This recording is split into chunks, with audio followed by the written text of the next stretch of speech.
अब इस पे आप रिसर्च करने बैठ जाएं, अगर आप जो है इसके करना चाहते हैं और आप समझते हैं कि इसमें मुझे डिग डीप करना चाहिए, तो सबको सुने।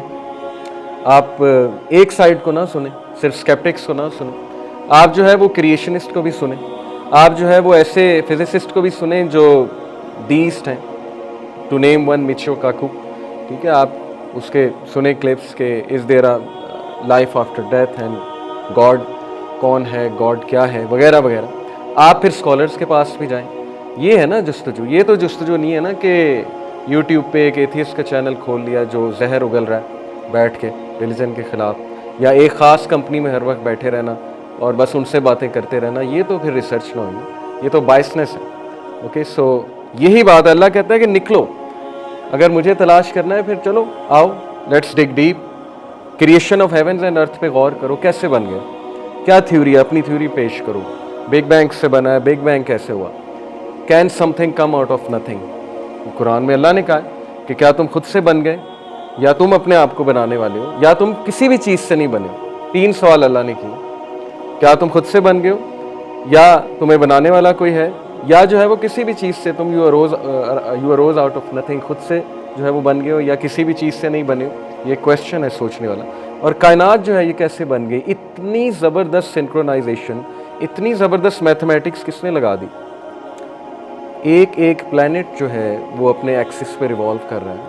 सूरज जो है उसको जैसे पता है कि मेरी पोजीशन क्या होनी चाहिए थी, अर्थ को पता है मैंने कहाँ पे आके स्टे करना था, गैलेक्सीज को पता है सिंक्रोनाइज मूवमेंट चल रही है। ब्लैक होल का अपना एक रोल है, super massive black hole centre of Galaxy में होता है, उसका एक अपना रोल है, हर एक को अपना रोल पता है। क्रिएशन इस तरफ गवाही दे रही है कि क्रिएशन में जो सीक्वेंस है वो किसी क्रिएटर की तरफ से है, अगर हम अनबायस होकर सोचें तो। ये इसमें जितना आप डिग डीप करेंगे उतना आप हैरान होते जाएंगे, उतना आपके सामने हकीकत खुलती जाएगी। मैंने सिर्फ डीएनए की मिसाल दी थी लास्ट लेक्चर में कि आप डीएनए को एक्सप्लेन कर देंगे, डीएनए खुद से कैसे बन गया। एवोल्यूशन से आप साबित कर दें, अगर आपने बायो पढ़ी कि DNA how did it evolve, DNA की वर्किंग कैसे हो रही है, डीएनए रेप्लिकेट कैसे करता है, डीएनए जो है वो उसमें इतनी इन्फॉर्मेशन जो होती है उस इन्फॉर्मेशन की बेसिस पे ट्रिलियन ऑफ सेल्स बनते हैं कैसे, how did this organism DNA come to B.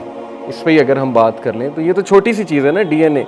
अल्लाह कहता है कायनात की तख्लीक में अल्लाह के साइंस हैं, ज़मीन और आसमान की तख्लीक में अल्लाह के बहुत से साइंस हैं, और वख्तिलाफ़ी अलसिनतिकुम व अलवानिकुम, और तुम्हारी लैंग्वेजेस की डाइवर्सिटी में और तुम्हारे कलर्स में बहुत से साइंस हैं।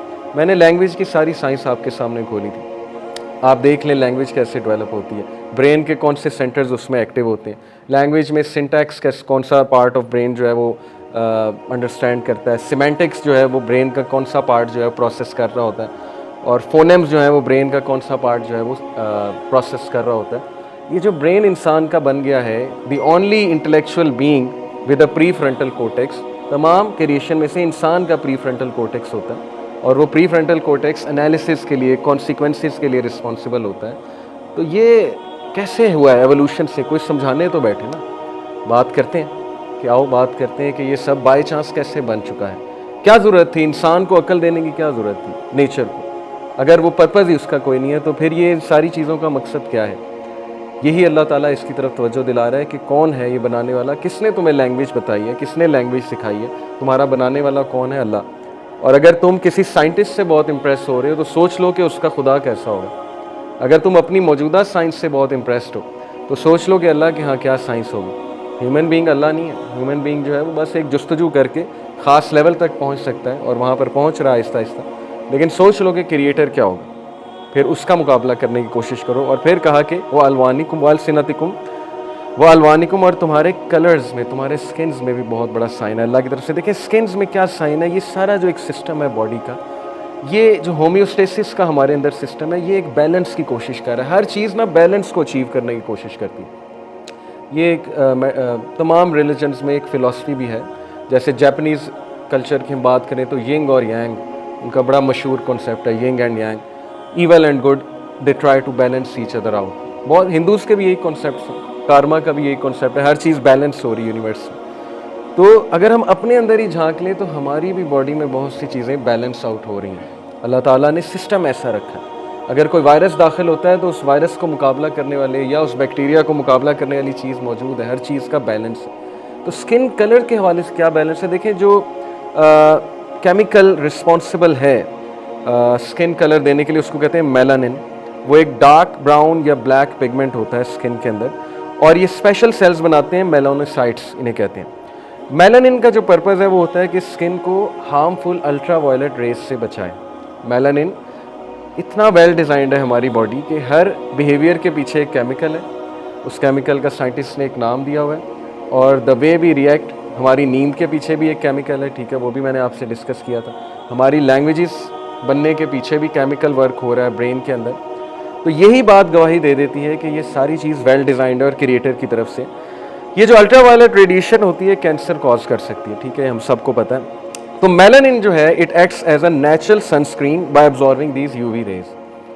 अब जाहिर है कि ऐसे इलाके जहाँ पर सन बहुत ज़्यादा होता है, धूप बहुत ज़्यादा होती है, वहाँ के जो लोग होते हैं उनका कलर ज़रा डार्क होता है। उसकी वजह ये है कि उनकी स्किन से मेलानिन ज़्यादा निकलता है, जो पिगमेंट है, that's why that makes their skin dark. ये जो केमिकल है melanin, it is responsible for the skin colour. और ये ज़्यादा क्यों निकल रहा होता है? क्योंकि जाहिर है कि जब धूप ज़्यादा होगी तो अल्ट्रावायलेट रेज और रेडिएशन ज़्यादा होगी। तो अल्लाह ने एक डिफेंस मैकेनिज्म ह्यूमन बींग्स को ये दिया है कि उनकी स्किन मेलानिन ज़्यादा प्रोड्यूस करेगी, ताकि वो अल्ट्रावायलेट रेडिएशन से नेचुरली सेव हो जाए। ओके, ये अल्लाह ताला इसकी तरफ हमारी तवज्जो दिला रहा है। और people with light skin have just a little melanin, जिनकी लाइट स्किन होती है उनका मेलानिन कम होता है। People with darker skin have more melanin, और जिनका कलर डार्क होता है उनके स्किन में मेलानिन ज़्यादा होता है। फिर यहाँ पर मैं आपको आर्टिकल से बता रहा हूँ, साइंस का आर्टिकल है। नॉर्दर्न इलाके के जो लोग हैं उनकी स्किन कलर लाइटर होती है, because they don't receive as many of the sun's harmful ultraviolet rays, इसलिए मेलानिन उनका इतना जो है वो ज़ाहिर नहीं बनता। As a result their bodies do not need to produce as much melanin which makes their skin colour lighter.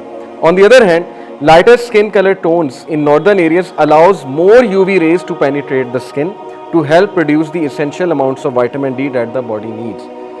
जो पहाड़ी इलाकों के रहने वाले लोग हैं उन्हें विटामिन डी ज़्यादा चाहिए, तो चूँकि वो लाइटर इन कलर होते हैं, उनका मेलानिन जो है वो कम बन रहा होता है, इसलिए ज़्यादा अल्ट्रावायलेट रेडिएशन उनके स्किन में पेनिट्रेट कर जाती है because of less melanin. As a result vitamin D की उनकी जो ग़िज़ा है वो पूरी हो रही होती है।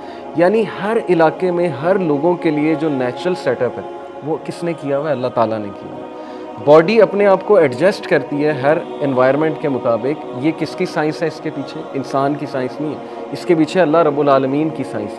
ये जो तुम्हारे अंदर एडजस्टमेंट की खूबी है, अगर हम सिर्फ अपनी क्रिएशन देख लें, अपनी एडजस्टमेंट्स देख लें डिफरेंट एनवायरनमेंट के हवाले से और डिफरेंट सिचुएशंस के हवाले से, अपनी न्यूरो साइंस खोल कर बैठ जाएँ, तो दिस इज़ इनफ कि हमारा एक क्रिएटर है। हम ऐसे नहीं बन गए एक आम सी गाड़ी जिसमें रेडार सिस्टम लगा है, जिसमें बैकअप मैकेनिज़्म लगे हैं, जिसमें डिफेंस मैकेनिज़्म लगे हैं, उसका कोई क्रिएटर है, लेकिन इंसान जैसी कॉम्प्लेक्स चीज़ का कोई क्रिएटर नहीं। ये एक अब्सर्ड बात है। और फिर अल्लाह ताला हमारी याद दहानी कराता है अगली ही आया में, दैट इज़ आया नंबर 24 एट आया नंबर 25, वमिन आयाती अन तक़ूम अस्समाउ वल अर्ज़ु बिअम्रिही।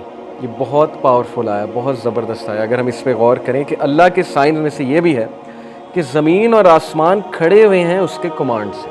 प्रोफेसर रफ़ीक साहब बड़ी अच्छी बात करते थे, डॉक्टर इसरार रहीमुल्लाह अक्सर कोट करते थे उनका sentence, Quran is the word of God and science is the work of God. दोनों में कोई कॉन्ट्राडिक्शन नहीं है।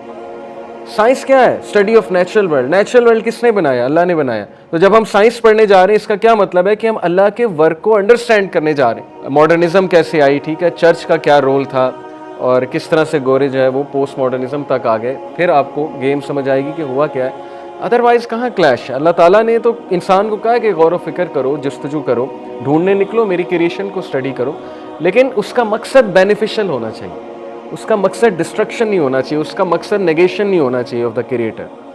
जब उसका मकसद नेगेशन ऑफ द क्रिएटर हो गया, जब उसका मकसद डिस्ट्रक्शन हो गया, एटॉमिक बॉम्ब बनाने लग गया, लोगों को फिर थ्रेटन करना शुरू कर दिया पावर पॉलिटिक्स के ऐसे, तो उसको फिर अल्लाह ताला ने ज़ाहिर है कहा, कंडेम भी किया कुरान में इस एटीट्यूड को, और ज़ाहिर है कि फिर इंसान गलत साइड पे चला जाता है, फिर कॉन्ट्रडिक्शन आ जाती है। तो ये वर्क ऑफ गॉड की हम अभी बात कर रहे हैं, ये तफसीर बयान नहीं हो रही है, please be very clear about it. अगर कोई ये कहे कि इस आयत की तफसीर ये है कि ये डार्क मैटर की तरफ इशारा है, तो ये गलत बात है।